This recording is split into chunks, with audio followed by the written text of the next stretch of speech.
Welcome to the third edition of the BP Ultimate Rally Raid Portugal. The stars were out in Grândola at the official start ceremony as the world's best riders and drivers geared up for round 2 of the World Rally Raid Championship. As ever, we can expect thrills, spills and chills.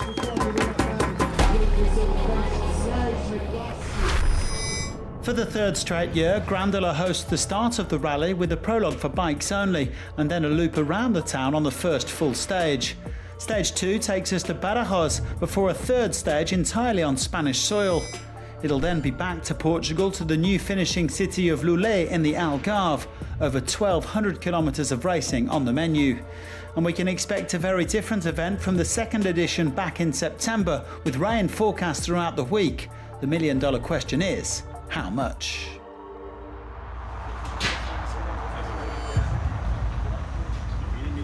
The early World Championship leader in the bikes is Luciano Benavides. In January, he won the Dakar by just 2 seconds from Ricky Brabec after a final day that will live long in the memory. Now the Argentine is targeting a second world crown. This is my next goal, try to be world champion on the same year that I won Dakar, because it's something that any Latin American rider has done that. So for me, it's a big challenge, it's a big goal. Well, Portugal is, of course, a very different beast from Saudi Arabia, more Baja style, and it doesn't necessarily suit the guys who grew up in the open desert. This is probably my least favorite round, just because it's not very something I'm not super confident riding around these roads. And now with the forecast, we got some rain coming, so it's going to make it a little bit more sketchy out there. I think they don't like because they don't understand this kind of terrain. They were born in the desert directly. So yeah, for us, for the Europe riders, it's always so fun to ride here in these kind of terrains. Tyres will also play a big role this week, with most riders opting for the softer Baja version that offers better grip, especially in wet conditions. But it does wear out faster than the normal desert tyre. I think it's going to be up to the weather gods. It looks like possible 3 days of rain, chances of rain, but we don't know what valleys and the mountains are going to do and what the weather gods are going to bring to the race week. Well, Daniel Sanders and Tosha Schareina are no doubt the favourites this week, but Hero are also up for the fight with Nacho Cornejo and Ross Branch. There are 9 Rally GP riders in all, plus a host of Rally 2 riders, a mixture of rookies and top talents, including the World Cup leader, Tony Mulech. The Rally 3 and Quad classes also get their season underway in Portugal, with a total of 45 FIM riders on the start list. Gentlemen, prepare to start your engines.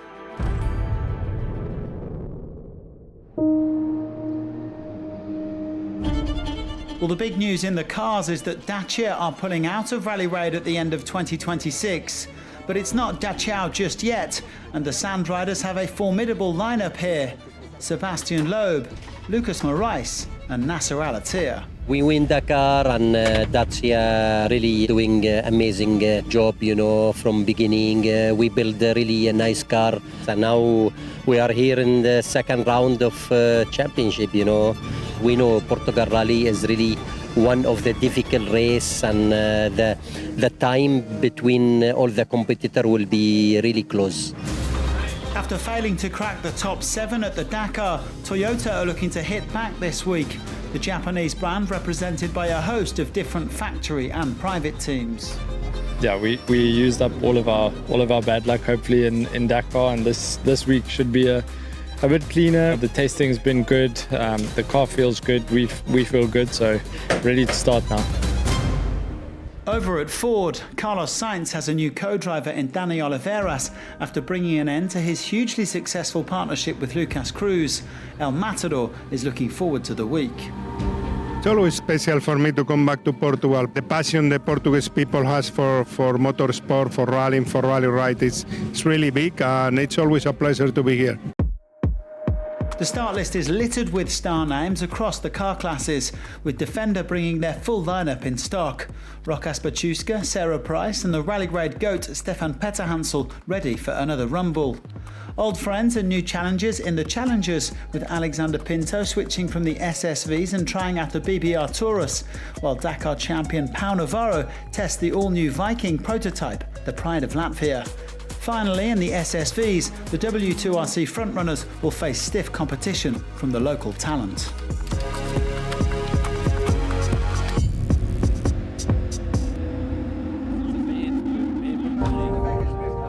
The BP Ultimate Rally Raid Portugal always tries to get the fans as close to the action as possible, whether it's on or off the track. Consequently, ahead of the first stage, they were invited along to the service park in Grândola to meet their heroes.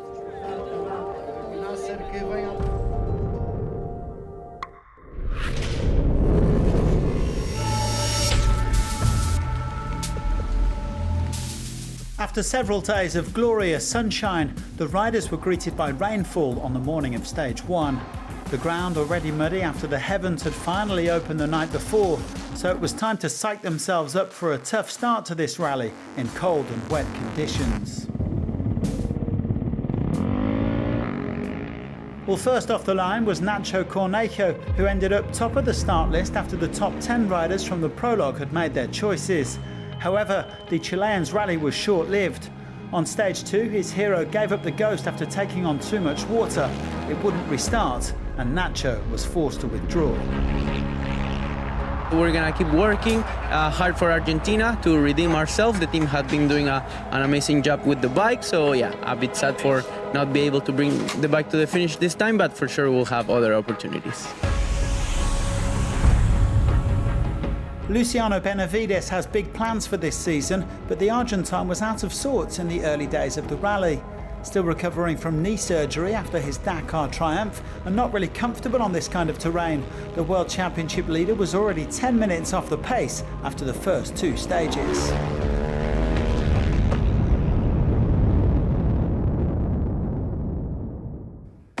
Well, this was the first round of the World Cup for quads, and once again the CF Moto Thunder Racing boys made a dominant start. Antanas Kanopkinas won the opener. Having come second at the first 2 editions of this rally, he was determined to make a splash and go one better in 2026. But it was his teammate Adomas Gančierius leading after the first 2 stages. The Lithuanian back at a W2RC event for the first time in 3 years, but showing no signs of rust. He won stage 2 to go 3 minutes clear of Kanopkinas.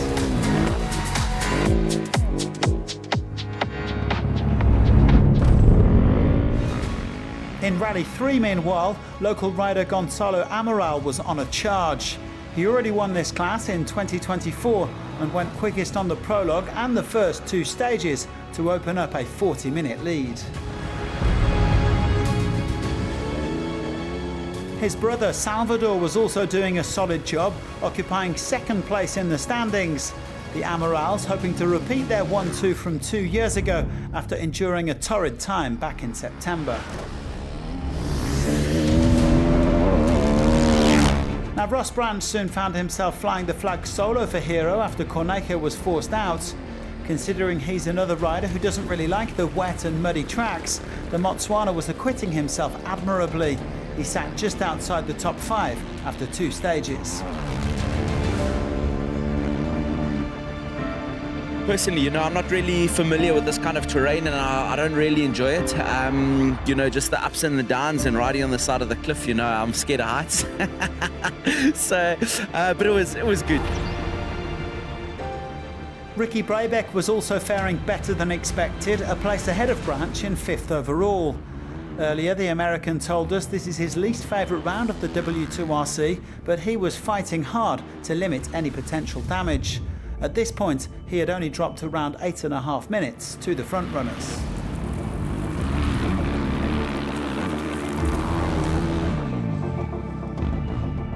Having grown up in the north of France, Adrien Van Beveren knows a thing or two about rainfall, and he is a lot more comfortable on these tracks than most. After 2 stages, he was 3rd overall, only 2 minutes and 17 seconds down on the leader. The Frenchman says that at 35 years of age, he feels in the best shape of his life.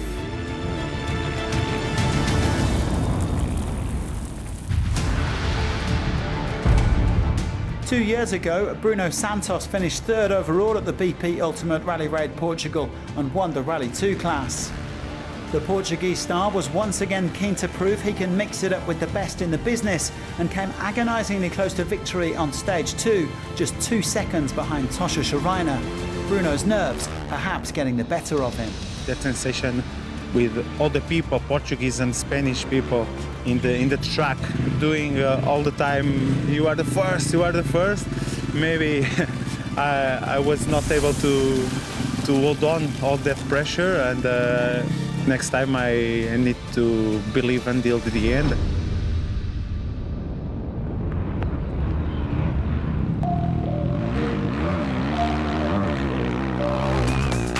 For the second straight year, the rally quickly turned into a mano-a-mano between Schareina and Daniel Sanders.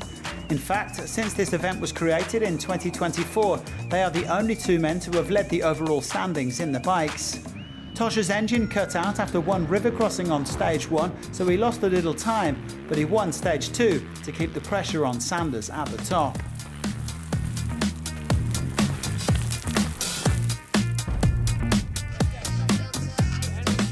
Well, Sanders won the prologue to put himself in a strong position for the rest of the week, and then grabbed the stage 1 victory and kept the overall lead when Tosha won stage 2.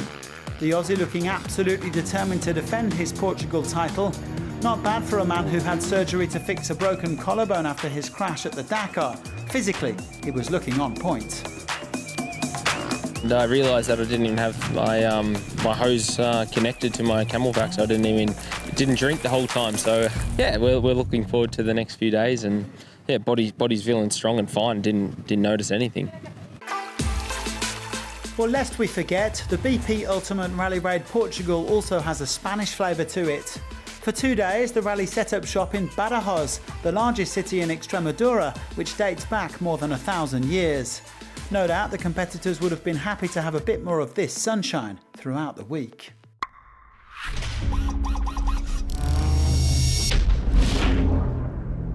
There was no prologue for the cars this week, with the FIA deciding to simplify the format and send the drivers out in World Championship order.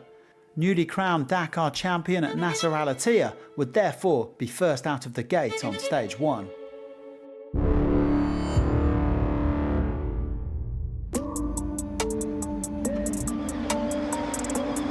The Qatari explained that being the first car on muddy tracks means you have no reference point for braking, so it's hard to maintain good speed. He and Fabien Lurcan shipped 6 minutes over the first 2 stages, which is pretty significant in a rally of fine margins. 6 minutes is a lot, you know. It's not easy, but okay, we try, you know, to think about the championship. This is important. Henk Lattegen had been hoping his luck would change after running into all sorts of issues at the Dakar, but the South African suffered rear axle damage on the very first stage and lost more than half an hour. A major blow to his chances of getting back on track in the World Championship.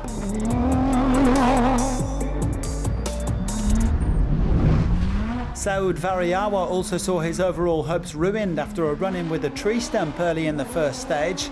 That forced him and co-driver Francois Cazelet into some bush mechanics.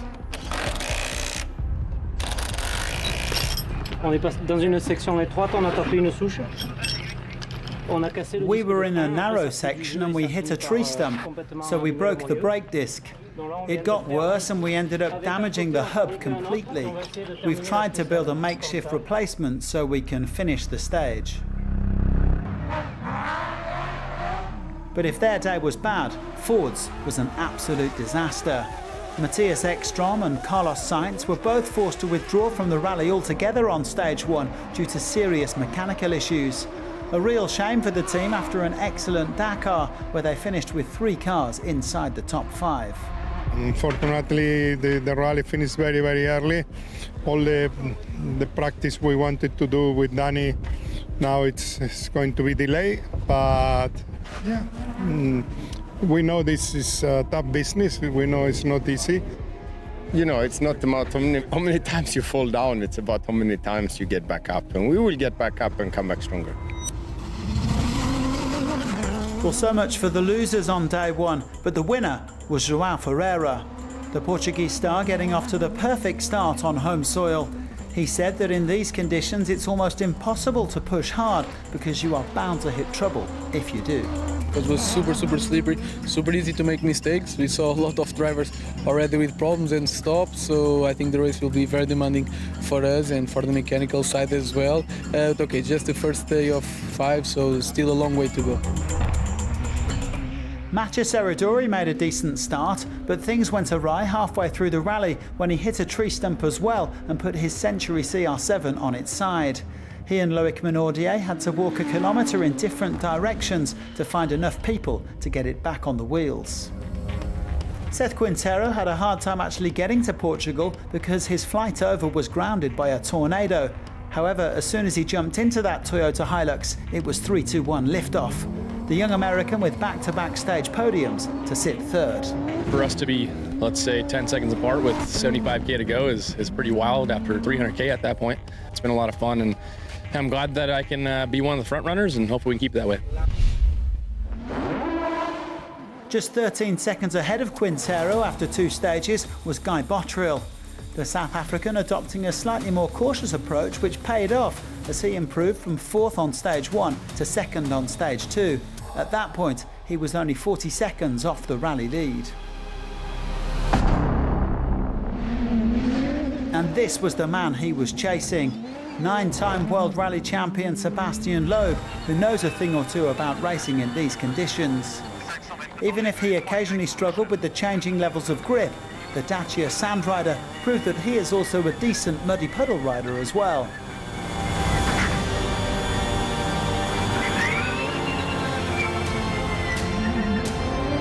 He won stage 2 by just 9 seconds from Botterill to snatch the overall lead. Yeah, it was a great battle today with Botterill and Quintero. It was very tight between us. So everybody is pushing hard. The stages are nice to drive. I had really fun in the car. So we'll try to continue.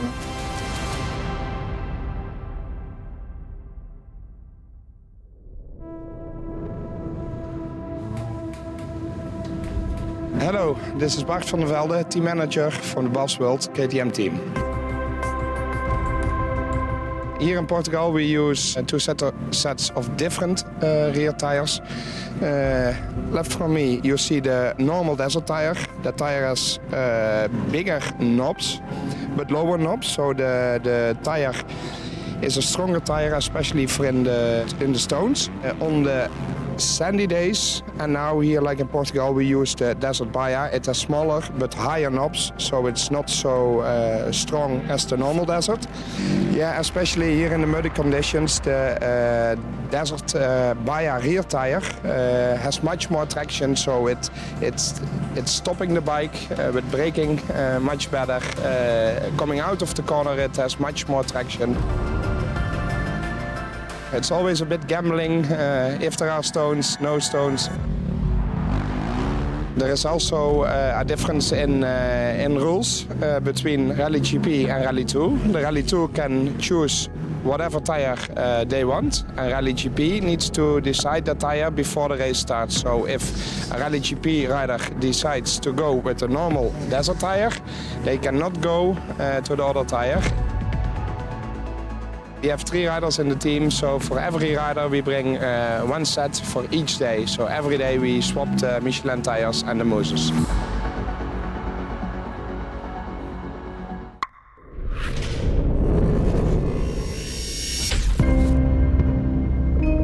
Well, sometimes the bikers can make Rally Raid look easy, but trust us, it really isn't.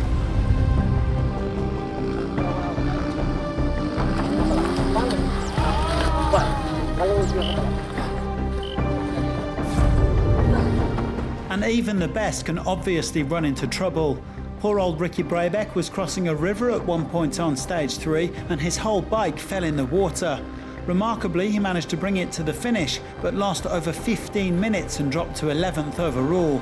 the American set to lose ground in the W2RC. We were, doing good for the championship, and yeah, I understand it's only one race and there's a lot more to go, but I just love this stuff too much to, just brush it off my shoulders and keep going. Skylar Howes was another man who had a week to forget, never going higher than 7th place and finishing more than half an hour off the pace. The American admits Portugal is a nice change of pace from the desert, but he still got his butt kicked, in his words, by the European enduro guys.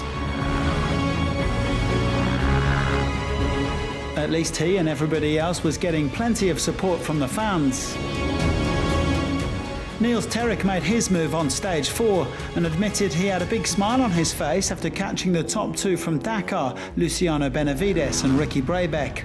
The Frenchman jumping from 10th to 8th overall, and that's where he ended up.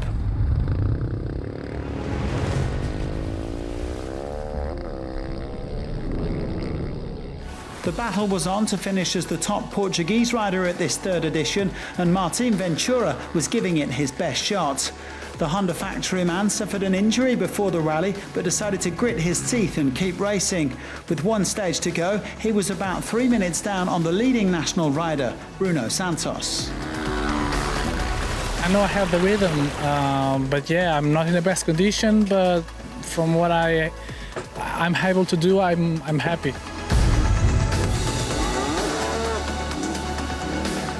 There was a big twist in the quads on stage 4. Adomas Gantierius originally won the day and looked on course for overall victory, but a mechanical problem on the long liaison from Badajoz to Lulé meant he arrived late to the service park and was slapped with an hour and 14 minutes of penalties. That handed the rally lead and in all likelihood the win to his teammate Antanas Kanopkinas.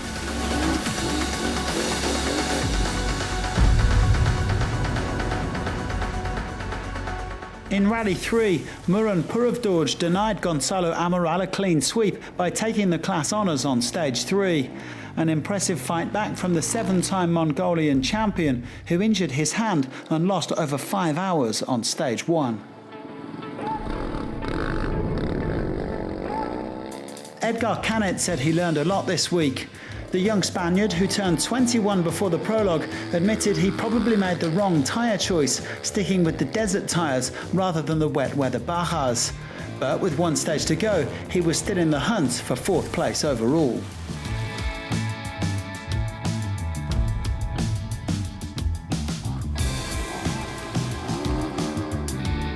And this was the man he was chasing, Bruno Santos. The Portuguese star grabbed 2nd place again on stage 3, but his hopes of securing another overall podium were undone by a nasty crash towards the start of stage 4. I crashed very fast. I was coming full gas and just a little corner, very easy. My moto slippery totally, the 2 wheels. It was like I was on the ice. Santos losing almost 13 minutes, but thankfully still in one piece.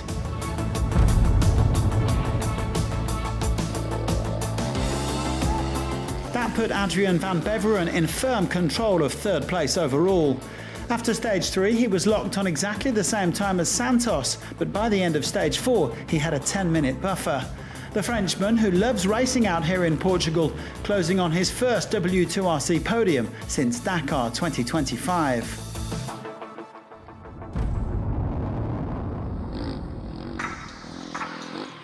But up at the front, it was still Tosha Schareina and Daniel Sanders setting the pace. The Spaniard lost a couple of minutes when he was opening on stage 3, but then roared back to win stage 4. He would go into the final day trailing Sanders by 1 minute and 46 seconds and ready to pounce on any mistakes. For sure, everything can happen. You know that he is so difficult to take that time back because everyone is so tight in the times. Yeah, for sure, we will have a good battle tomorrow.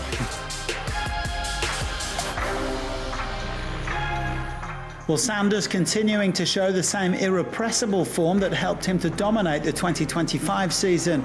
The Aussie declaring that he takes racing seriously and has every intention of defending his championship title. After stage 4, he was just 100 kilometres away from another overall success.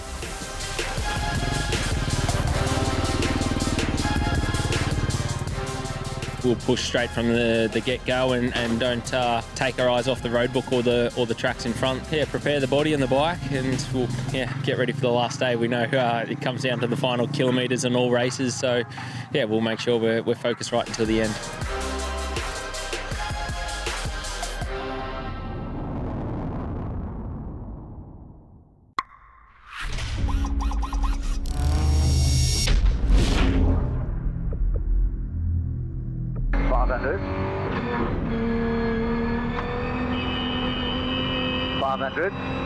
Left entry, tight right, caution, it's twisty. 200. Oh! Right stuff.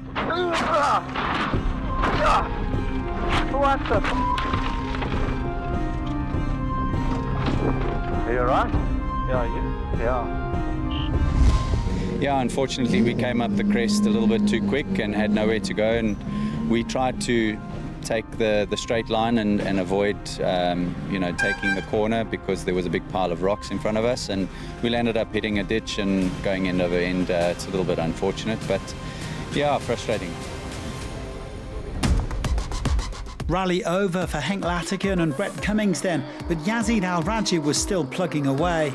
The Saudi is gradually getting back to 100% after his nasty crash at Baja Jordan almost a year ago, and despite some adventures with the windscreen this week, he finished in 6th place overall. For the second year running, Francisco Barreto finished as the second-ranked Portuguese driver at this event. The SVR privateer unable to match the pace of his factory stablemate Joao Ferreira, but he still did a solid job to come 8th overall. After failing to win any stages at this year's Dakar, Lucas Moraes finally got a monkey off his back as he picked up his first victory for Dacia. The Brazilian took the honours on stage 3 to jump right back into contention overall, the defending champion just 1 minute and 34 seconds off the pace.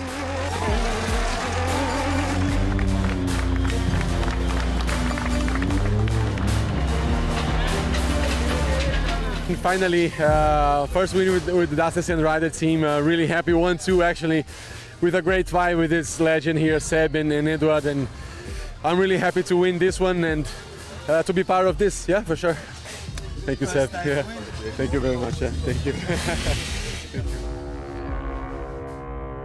All smiles for Moraes and Loeb then, but disaster struck for their teammate Nasser Al Attiyah on stage 3, a DNF ruining his chances of big points in the W2RC.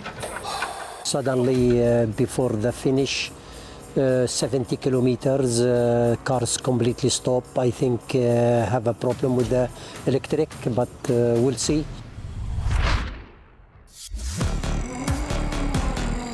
Well, sometimes the pictures speak for themselves. So sit back and enjoy this magnificent mud fight between Eric Gokchau and Guy Botterill.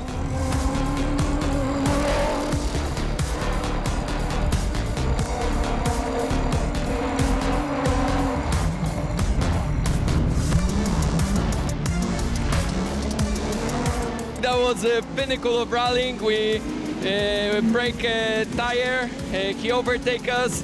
Then he go out of the corner, we overtake him, we were fighting back and forth, so it was really nice.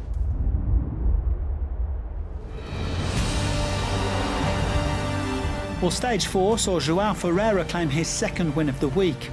The Portuguese driver really pushing on the familiar home tracks to beat Loeb by just 18 seconds. But some punctures and penalties had left him playing catch-up overall around 4 minutes back. He was on course for P3, 2 places lower than his original target.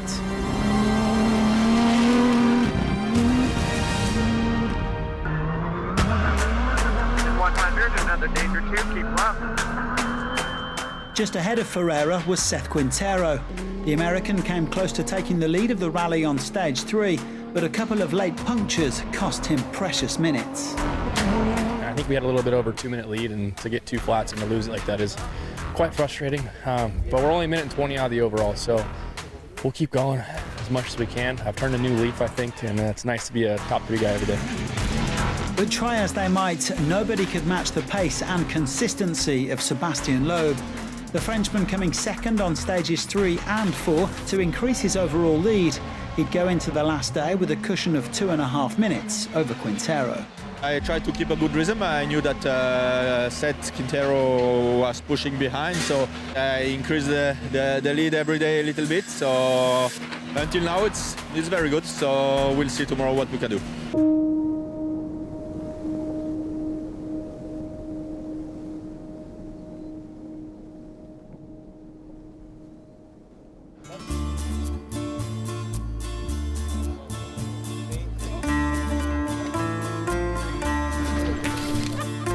Last year, we asked our riders and drivers to make us the perfect pastel de nata. Mixed results, let's say. So we've stayed out of the kitchen this year and we've come outside into the beautiful sunshine for a game of traditional petanca. Welcome to the arena.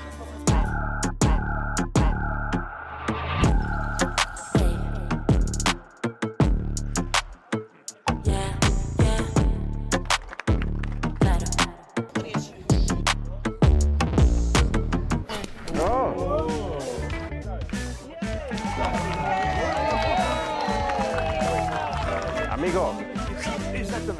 Exactamente. They're cheating. Get your tape picture, go. This one. Here we go. So no.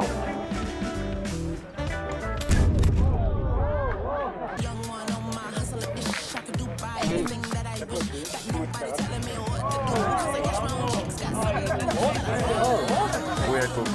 We are cool.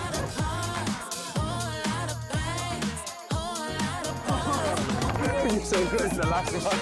Congratulations. Good play.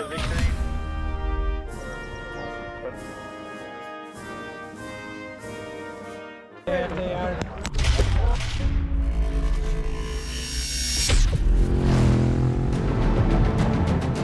After their demonstration at the Dakar, Defender Rally brought all 3 of their cars to Portugal for the second round of the championship.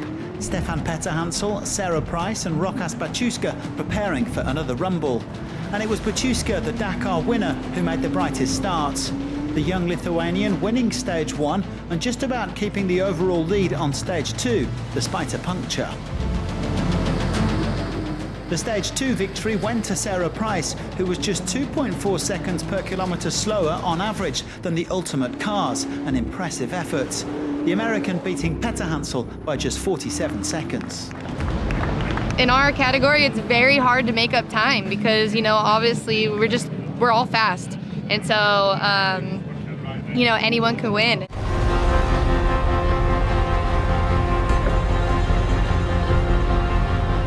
Hello guys, welcome to Defender Rally.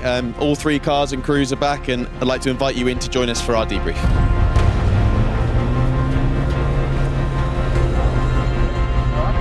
Well done everyone. 3 cars back, stage win for Sarah and Sean after disobeying yesterday. Just get brief feedback on the stage in the car. Car was good. It was really good.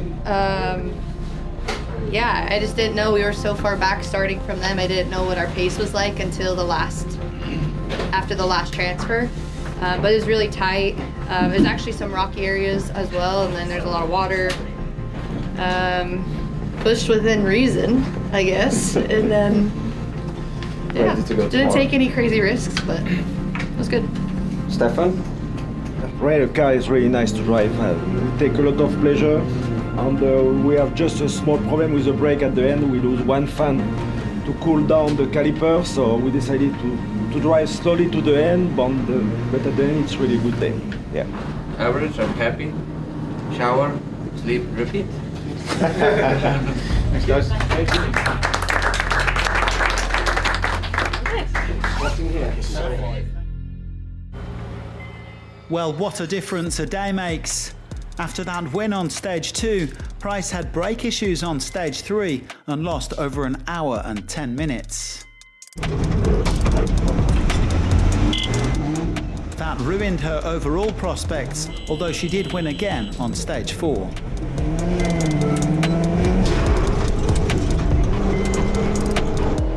Baciuska had another puncture on stage 3 and lost 7 minutes, so he had to be content with second place overall. But he remains the championship leader by 26 points from Price. We are happy we finished second. We are still leading the championship. The team order was bring the car in one piece. We did that. And yeah, now it's in 2 months will be Argentina.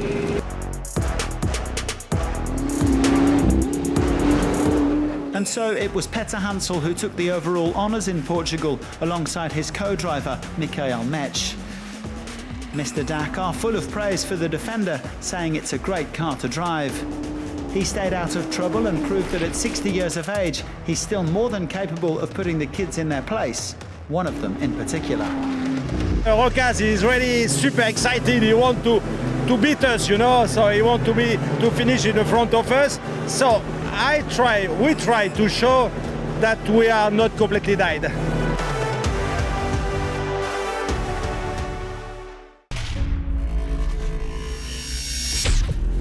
"16 cars took the start line in the Challengers, including the Dakar champion and W2RC frontrunner Pau Navarro. The Spaniard was trying out the all-new Viking, but it was a debut to forget for the Latvian prototype. They only completed one stage and were forced to withdraw from the rally.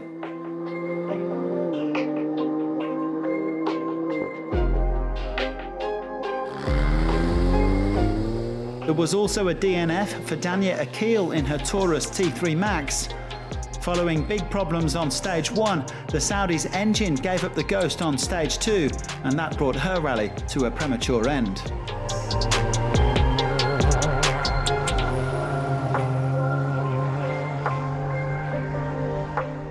Ricardo Perem, on the other hand, made a bright start, winning the first stage to become the early leader in the Challengers. However, various problems thereafter saw him shuffle down the standings to eventually finish in 10th place.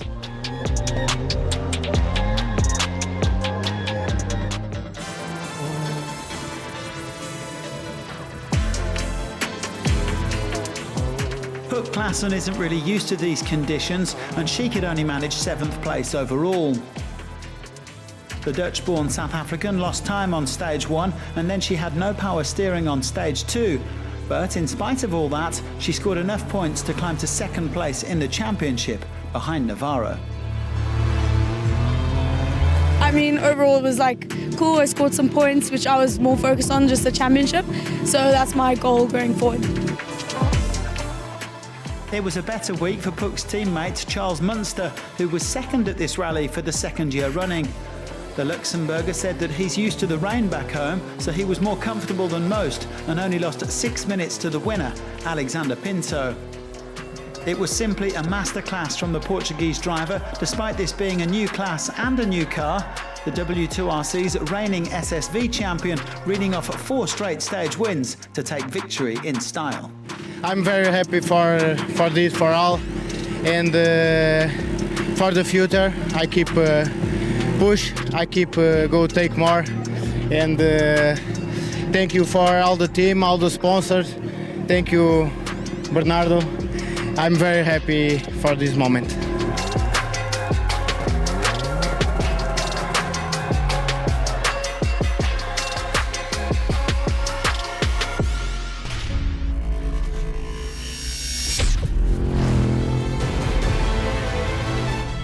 Now to the SSVs, where Matthias Walkner was making his long-awaited comeback.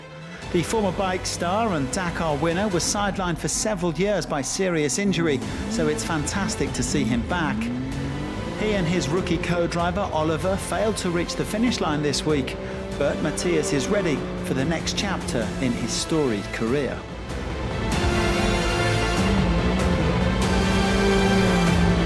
For me, the spirit, the passion is still the same, doesn't matter if it's 2 or 4 wheels.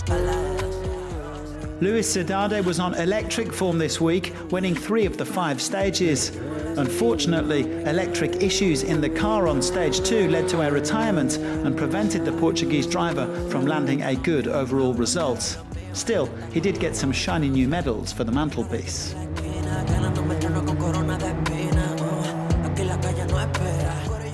His factory teammate, Joao Monteiro, had a superb week. the Portuguese driver grabbing 2 stage wins and finishing second overall. That earned him enough W2RC points to leapfrog Kyle Cheney and go top of the pile. Montero now leads his teammate Jeremias Ferrioli by 11 points, and Can-Am are in firm control of the manufacturer's standings.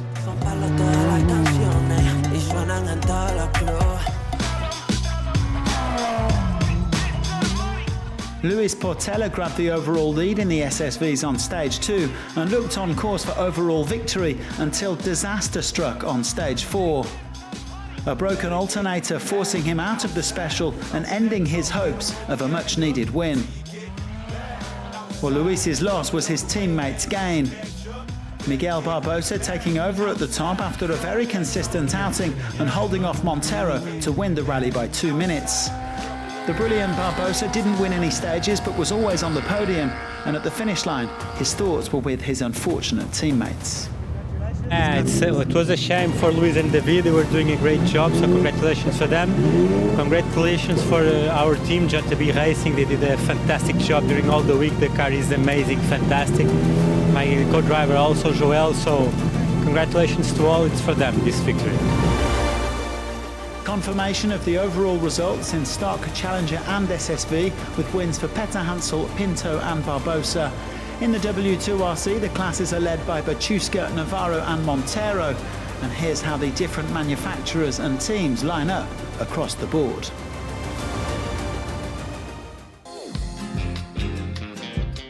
The 5th and final stage of the BP Ultimate Rally Raid Portugal brings us to Lulé. A bustling tourist town not far from the Atlantic coast, it welcomes the rally for the first time this year and will no doubt provide a fitting backdrop for the finale of this spectacular event.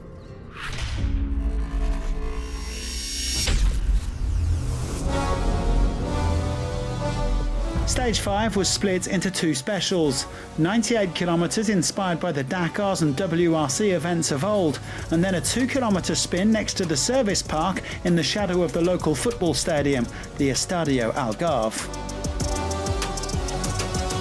Well, Portuguese riders had a lot to celebrate this week, and Gonçalo Amaral was particularly impressive.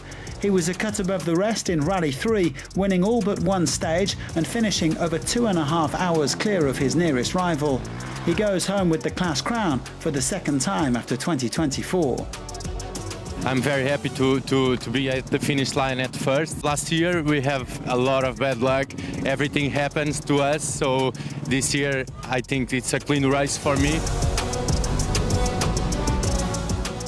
Third time was a charm for Antanas Kanopkinas, who finally conquered this rally after coming second in the first 2 editions. He made the most of mechanical woes for his teammate, Adomas Gancherius, on yesterday's liaison, winning by almost an hour and a half.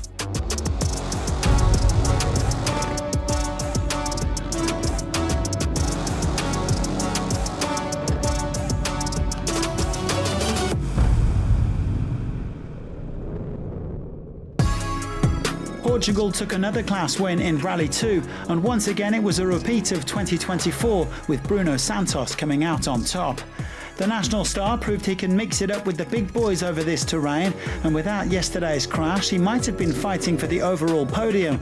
With some additional penalties, he slipped down to 5th place behind Edgar Canet. This year with the weather conditions, the rain, the wet terrain was very special for me because I can always go. I can compete all my level and I can show the pace I have. Tony Mulej still leads the Rally 2 World Cup, with Ventura now nipping at his heels, while Monster Energy Honda are the top team. Amaral and Kanopkinas are logically on top in the W2RC after the first round in Rally 3 and Quads. In the main World Rally Raid Championship, meanwhile, it's still Luciano Benavides who leads, even if this wasn't an easy week. The Argentine didn't expect to perform particularly well on tracks that don't suit him and ended up in 9th overall, but 10 points in the W2RC kept him on top by a slender margin. At the end it's good because I finished in one piece. Another rally, we keep the lead on the championship. This is super important for me. The championship is super long and you have to perform on every different terrain. Well, Ross Branch finished a couple of places above Benavides in 7th overall. The man from Botswana was also outside of his comfort zone this week, but avoided major errors and ensured that Hero got a bike to the finish line. Adrien Van Beveren looked like a satisfied customer as he finished in 3rd place. VBA was bitterly disappointed to crash out of this event in September, and even if he couldn't quite match the pace of the top 2, this was a much brighter showing. Last time I finished in the cliff, finished bad 6 months ago, so I tried my best, and I tried also to stay safe and stay on track this time, so I'm happy with the podium. Tosha Schareina pushed Daniel Sanders all the way, but had to be content with 2nd overall, finishing around 2 minutes behind the Australian. The Spaniard notched a couple of stage wins on his way to a 2nd W2RC podium of the season, and that pushes him up to 2nd in the championship. He praised Sanders for another captivating contest. It was so fun with a big battle with Daniel until the end. The plan for today was all in. The plan was win, but you never know, no? I just take the good battles with him and see him in the next one. So just 2 months after undergoing surgery to fix his dislocated shoulder, Sanders is already back to winning ways. This was a near flawless performance as he led from start to finish and took 4 wins. Chucky won't be giving up that number 1 plate without a fight, but he also had warm words for Schareina at the finish line. I pushing the limits, and it's good to have strong competition and making ourselves better every race. And we know each other's going to be strong. We both respect each other, and we know how much we risk all day. And it's just a good feeling to have strong competition. 1 minute 56 was the final gap between Sanders and Schareina, with VBA at 8 minutes 25. Everyone else was at least 20 minutes back. Benavides is still on top in the W2RC then, but Schareina and Sanders are breathing down his neck, while Ricky Brabec drops to 4th after a difficult rally. That's 2 wins out of 2 now for KTM, but they only lead Honda by 3 points.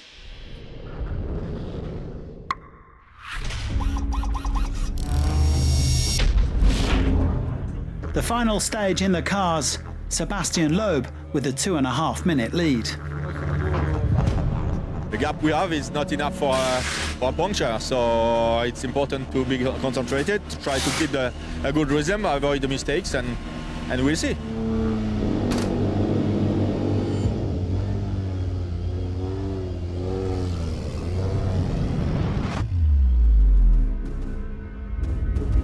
With Loeb setting off in search of glory, it was his teammate Lucas Moraes who won the final stage. The Brazilian was there or thereabouts all week long, and in the end he finished 4th overall.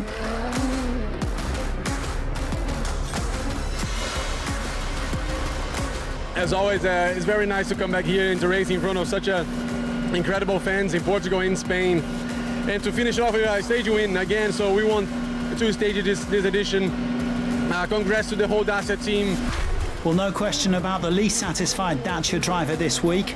Nasser Al Attiyah's rally was ruined by technical issues on stage 3, and a DNF that day meant he only left Portugal with 7 points in the W2RC. Nice to finish this race because this was very hard and very tricky. We don't have a good point, but okay, still we have 3 races and we try to do our best.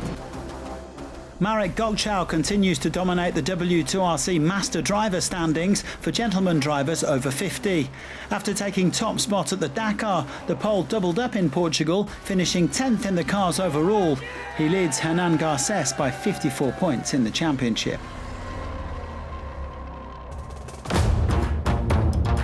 Toyota finished the rally with 8 cars inside the top 10, and Guy Botterill took P5. The South African nabbed a couple of stage podiums, but a few eventful days out on the muddy tracks prevented him from aiming higher. Like Moraes, Joao Ferreira picked up 2 stage wins this week, and like Moraes, he was hoping for a better result. Another podium finish for the Portuguese star in 3rd after he came 2nd in 2024, but he won't really be happy until he conquers his home event.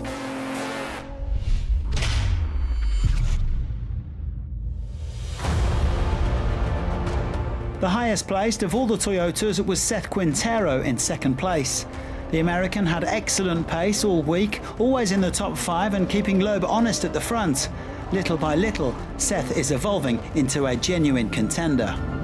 I knew it wasn't going to be easy to put 2.5 minutes in the Loeb, especially on a WRC stage. It's just not possible. So we've got 4 podiums overall in the truck and quite a few stage wins. So hopefully that big win's coming. Loeb bringing it home for the Dacia Sand Riders. They may be leaving the sport at the end of the season, but seem determined to go out with a bang, winning the Dakar and now Portugal. Loeb securing his 3rd overall victory in Rally Raid in a region that evokes fond memories of his glory days in the WRC. To win again in Portugal is nice. I enjoyed really the rally. The stages are really interesting, like pushing like WRC, but we see the rivals are really strong. The young drivers are really fast on this kind of stages. So yeah, for sure, I'm really happy to win this one. Loeb winning by 2 minutes 46 from Quintero, with Ferreira at 3:37. Moraes and Botterill complete the top 5, with Al Attiyah down in 18th. That means that Loeb is now leading the World Rally Raid Championship by just 7 points from his teammate, with Quintero in 3rd. Edouard Boulanger sneaks ahead of Fabien Lurquin as the championship's top navigator. And with 2 wins from 2, Dacia are streaking ahead of Toyota and Ford in the manufacturer standings.